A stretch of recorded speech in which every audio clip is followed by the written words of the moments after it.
Oke, saat ini saya sudah dalam mesin pencarian. Nah, kita masukin website dari Kemenristek Dikti agar supaya referensinya kita itu jelas dan aturan-aturan yang nantinya akan kita pakai juga jelas, karena ini yang mengatur tentang sistem angka penilaian.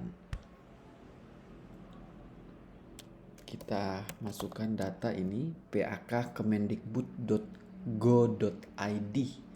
Kita tinggal enter saja, nanti akan muncul tampilan seperti ini. Ketika kita mengklik yang website tadi, kita akan diarahkan ke beranda Kementerian Pendidikan Kebudayaan Riset dan Teknologi. Ini sistem penilaian angka kredit dosen, di mana semua dosen itu harus mengikuti setiap aturan-aturan yang ada agar supaya semua persyaratan yang nantinya akan diajukan itu sesuai dengan aturan yang dikeluarkan oleh Kementerian Pendidikan Kebudayaan Riset dan Teknologi terkait dengan sistem penilaian angka kredit dosen. Kenapa sampai ini bisa juga berlaku bagi mahasiswa? Karena mahasiswa kepentingannya di sini adalah mensubmit artikel sebagai tugas akhir, pemenuhan tugas akhir, atau salah satu syarat di mana dia akan menyelesaikan studi S1, S2, bahkan yang paling krusial adalah studi S3. Itu diwajibkan untuk submit artikel sampai ke Scopus. Sehingga kepentingan bersama ini dosen dan mahasiswa perlu kita uh, waspadai agar supaya kita tidak terjerumus atau kita tidak masuk mensubmit artikel kita kepada jurnal-jurnal yang ternyata terindikasi sebagai jurnal predator. Oke, langsung saja di sini. Ketika kita sudah masuk dalam website daripada kementerian, kita akan diarahkan ke beranda. Nah, di dalam beranda ini ada beberapa menu yang bisa kita lihat dan kita coba fokus di karya ilmiah. Aturannya di situ di karya ilmiah ada menu yang nantinya menjelaskan tentang jurnal predator. Apa sebetulnya jurnal predator itu? Seperti apa modelnya? Bagaimana cara menghindarinya? Di sini kita klik saja jurnal predator. Nah, jurnal predator kita bisa lihat terakhir diperbarui tanggal 4 Agustus 2021, sehingga referensi kita jelas itu dari kementerian.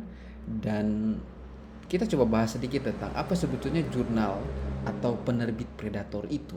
Kita coba ulas sedikit. Sesuai dengan sebutannya, jurnal ini tentu bukanlah jurnal terpercaya dan ia memangsah para penulis. Jadi baik dosen ataupun mahasiswa ini menjadi sasarannya sebagai penulis. Jurnal predator tidak melakukan proses review maupun proses penyuntingan dengan baik dan benar. Seringkali jurnal ini langsung memangsa para penulis dengan cara membebankan biaya publikasi dengan janji manuskrip akan diterbitkan dengan segera. Nah, bahayanya dari jurnal predator adalah kalau Anda mau submit artikel, kemudian mereka sudah minta pembayaran terlebih dahulu di awal. Jadi di saat submit artikel mereka sudah minta bayar dulu, itu bisa disimpulkan atau itu bisa terindikasi masuk dalam jurnal predator. Karena jurnal-jurnal yang bereputasi dan itu terpercaya, biaya itu hanya bisa dilakukan ketika proses review itu sudah selesai.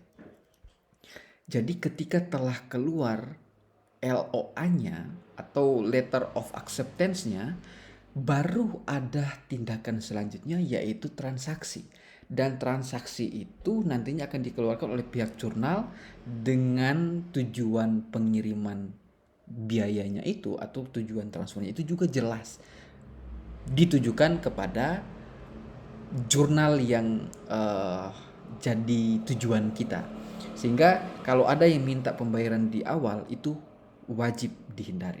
Kemudian ketika proses review itu berjalan dengan waktu yang relatif singkat, Anda perlu untuk memikirkan lagi atau Anda perlu untuk menelusuri lagi kebenaran daripada jurnal ini. Karena biasanya jurnal-jurnal bereputasi yang tidak masuk dalam jurnal predator itu waktu review itu relatif memakan waktu yang berbulan-bulan, ya minimal di atas 2-3 bulan. 3 bulan itu sudah paling cepat itu bisa keluar LOA. Tapi kalau dalam waktu 1 minggu, 2 atau 2 minggu LOA-nya sudah keluar, itu wajib ditelusuri apakah ini betul jurnal yang terindeks Scopus secara benar atau malahan ini adalah jurnal predator. Itu perlu untuk diwaspadai. Nah, di sini dari kementerian sudah memberikan daftar atau list di mana rangkuman yang masuk atau terindikasi jurnal predator sudah di list.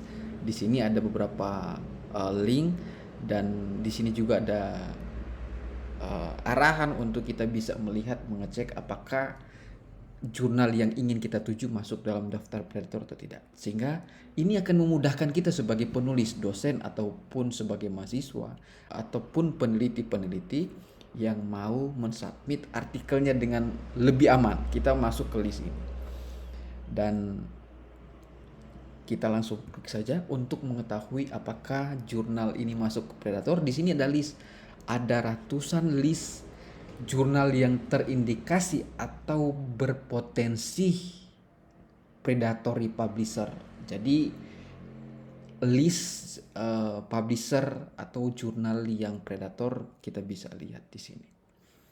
Ada banyak sekali dan sistem penilaian angka kredit dosen di sini itu juga mengacu pada jurnal-jurnal yang ada di sini. Kalau dia masuk dalam kategori jurnal predator yang terdaftar di sini, otomatis itu tidak diakui oleh kementerian. Nah, di sini ada banyak sekali. Tinggal Anda ketik saja Anda punya tujuan jurnalnya kemana. Kalau misalnya lebih mudah, tinggal masuk ke tombol pencarian. Kalau punya saya kemarin mensubmit di artikel saya di publisher ini, Inner Science Publisher. Dan kemudian ketika saya cek ternyata tidak ada dalam list ini. Jadi amanlah untuk ditindaklanjuti. Kita coba lihat, ini adalah list di tahun 2016, sehingga kita coba ke yang di atas ini. Jadi tanggal 31 Desember 2016 ini terakhir kali diupdate untuk yang di bagian atas. Sementara yang di bagian bawah itu yang paling terbaru tanggal 8 Desember 2021. Sehingga di sini cukup lengkap jurnal yang masuk dalam kelompok-kelompok publisher besar gitu. Kita bisa lihat di sini. Oke, semoga informasi ini bisa bermanfaat bagi Anda dosen-dosen yang ingin mensubmit artikel Anda di jurnal Scopus. Lebih khususnya Anda harus lebih berhati-hati agar supaya terhindar dari jurnal predator. Begitu juga dengan mahasiswa, apalagi mahasiswa S2 dan S3, mereka itu kayaknya diwajibkan untuk submit ke jurnal Scopus. Q3, Q2 lebih baik kita antisipasi agar supaya kita tidak menyesal di kemudian hari.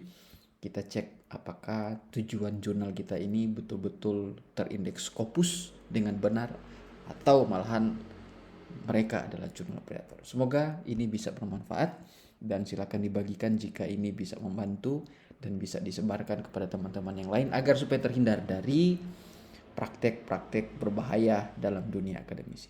Thank you. Salam dari saya, Ridal Jacobis.